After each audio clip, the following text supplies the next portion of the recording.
Finance. Bienvenue sur Valentin Finance. Aujourd'hui, on va parler de l'action Peugeot.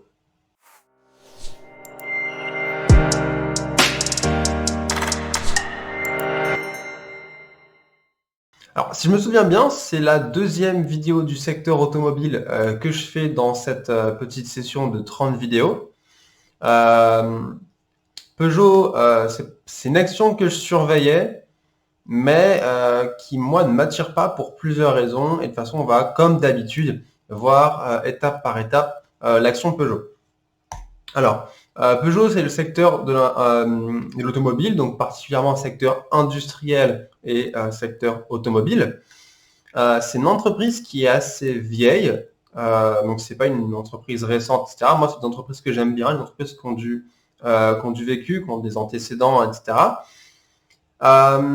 C'est une sorte de concurrente un peu directe avec Renault, par exemple. En France, vous avez les deux constructeurs automobiles principaux qui sont Renault et Peugeot, qui sont eux-mêmes, si vous creusez un petit peu, sont juste des gros paquets en fait de plein de petits sous-groupes, puisque le secteur automobile, au fil du temps, a dû énormément se transformer pour pouvoir survivre.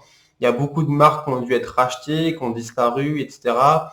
Par exemple, là, un exemple qui est assez récent, les voitures Alpine, qui sont donc la marque Alpine, qui est une marque assez prestigieuse, assez jolie même, sportive, qui est possédée par Renault. Et bien à un moment, elle était complètement oubliée, et là, apparemment, Renault essaye de la remettre un petit peu en avant. Donc on voit bien que les secteurs automobiles, c'est un secteur qui est assez fragmenté, et qui, plus le temps avance, c'est un secteur qui regroupe de plus en plus de constructeurs. Si vous regardez Peugeot, dedans, vous avez Opel, vous avez Citroën, il me semble que vous avez DS. Ça, faut vérifier. Je suis pas du tout sûr de cette dernière information.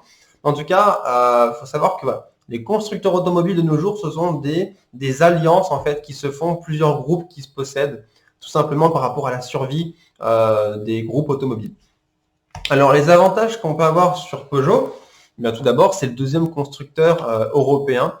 Donc ça, c'est encore, comme d'habitude, je le répète, des gages de qualité, en tout cas de qualité de l'action et de l'entreprise. Plus l'entreprise est grosse, moins elle a de chances d'avoir de problèmes à court terme. En tout cas, moins les problèmes arriveront vite. C'est-à-dire que plus une entreprise est petite, plus le moindre petit problème vont s'accélérer rapidement et vont amener à sa chute. Plus l'entreprise est grosse, plus elle a le temps de voir arriver le problème, et plus vous, en tant qu'actionnaire, vous avez le temps d'anticiper tout simplement si un problème grave venait à arriver à la société.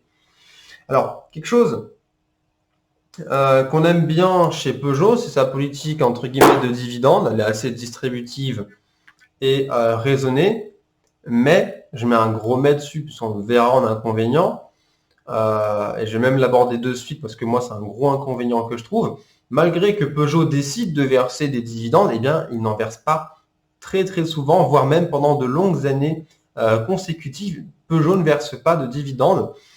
Alors ça peut être un problème pour la création de valeur chez les actionnaires. Alors, je ferai sûrement une vidéo sur ça. Est-ce que le dividende enrichit l'actionnaire ou pas? Il y a plusieurs théories.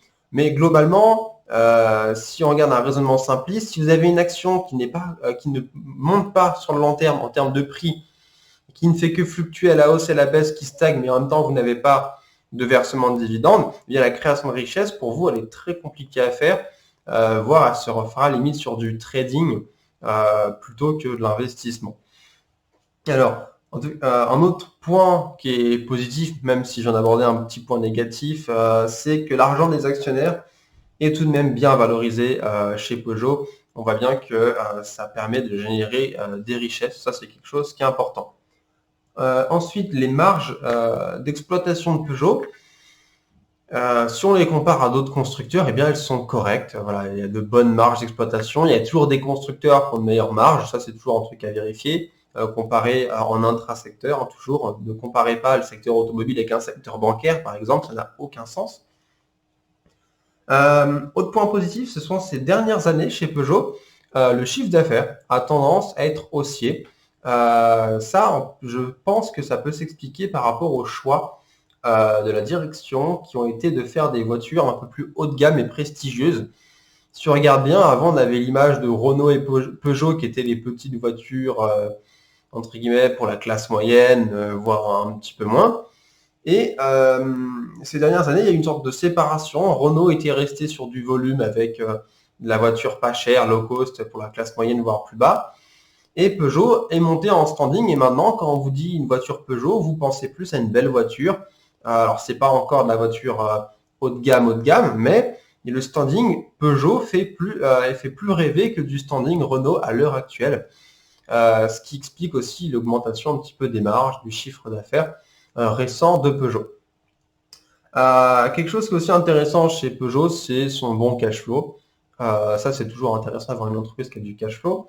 Et dernier point en avantage chez Peugeot, qui pour moi est un avantage que je dois absolument regarder chez une entreprise industrielle, surtout l'automobile qui est un secteur cyclique, c'est bien la trésorerie. La trésorerie de Peugeot est très bonne. Ça, c'est quelque chose d'intéressant. Vous voyez, il n'y a pas de dettes qui pèseraient sur le bilan. Alors, quels sont les inconvénients? Alors déjà, en termes de prix, là, je parle pas de valeur, je parle du prix. Il y a eu un rebond phénoménal chez Peugeot qui est passé de peut-être 13 euros à quelque chose à 21 euros durant le crack du Covid. C'est-à-dire qu'il y a eu...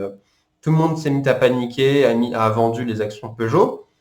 Puis, pour les effets d'annonce, tout le monde s'est mis à racheter l'action, alors qu'avec le temps, il n'y a pas eu d'amélioration drastique, finalement, qui justifie un tel rebond. Voire pire, même pire, en fait, on est arrivé à un rebond qui a atteint les plus hauts historiques de l'action. Ce qui ne semble pas du tout cohérent en vue de la situation actuelle. Alors, inconvénient dont je vous ai parlé tout à l'heure dans les avantages, parce que moi ça me semble tellement important en fait d'en parler, c'était le dividende non soutenu qu'on peut coupler au cours volatile. C'est-à-dire que pour la création de richesse pour un actionnaire, vous avez soit un dividende avec un cours qui monte, donc là c'est parfait, soit un dividende avec un cours qui est assez stable, ok, pourquoi pas. Mais si vous n'avez pas de dividende et que vous avez un cours qui monte et qui descend, en fait, vous avez juste un actif très volatile qui n'est pas rentable. Et ça, c'est quelque chose qui, moi, ne m'attire pas du tout et qui me fait dire qu'en fait, quel que soit le prix, pour moi, c'est de l'action trading, en fait. C'est pas de l'investissement. Il n'y a pas d'augmentation du prix qui pourrait faire que votre actif se valorise et il n'y a pas non plus de versement de dividendes qui font que vous vous enrichissez aussi. C'est-à-dire que, imaginez que vous avez une action où on se dit « Ah, elle est nulle, celle-là, elle reste à 20 euros tout le temps, pendant 20 ans, elle ne bouge pas. » Mais quand vous paye 2 euros de dividendes chaque année, pendant 20 ans, vous avez eu 20, puis 20, vous avez eu 40 euros de gains pour vous, plus l'action qui est restée à 20, ça fait que l'action, en fait, elle est passée concrètement de 20 à 60 en théorie. Sauf que vous, en plus, ces 40 euros que vous avez eu dans votre poche, c'est encore plus de valeur, ça fait que vous avez pu réallouer ce capital, ou même, on va dire, le réinvestir, ou même en bénéficier à un instant T. Donc voilà, c'est pas toujours par la montée des cours qu'on peut s'enrichir. Il y a plein de manières de s'enrichir en bourse. Il y a même des traders qui le font d'autres manières, mais moi le trading, j'y touche pas. Mais là, le problème en fait que je vois, l'inconvénient majeur de Peugeot, c'est cette politique de dividende qui certes est distributive, mais tellement pas soutenue. C'est tellement rare qu'on ait un dividende. Des fois, pendant 5 ans, vous n'avez pas de dividende. Et en plus, un cours de boursier qui n'a pas de tendance haussière sur le long terme, qui fait que fluctue, en tout cas, c'est le bilan qu'on a eu des dernières années. Moi, c'est une action qui ne m'attire pas du tout et qui, quel que soit le prix, me ferait dire que ce serait une action qui est un petit peu chère. Alors, en termes de valorisation, déjà à 21,85 €, on a vu rebond au plus haut historique, alors qu'il y a eu les problèmes du Covid sont toujours récents.